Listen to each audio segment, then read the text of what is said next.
The head of the UN nuclear watchdog says apparent efforts by Iran to dismantle a suspected nuclear site are continuing ahead of a visit by agency officials next month.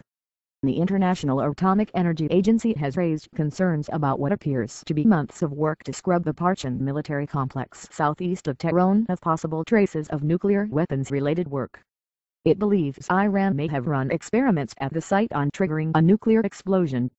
IAEA Director General Yukiya Amano said during a visit to neighboring Iraq on Sunday that activities to dismantle Parchin are ongoing, though he declined to give details. Iran denies it is pursuing atomic weapons, a charge leveled by the West. It says its nuclear activities are for peaceful purposes.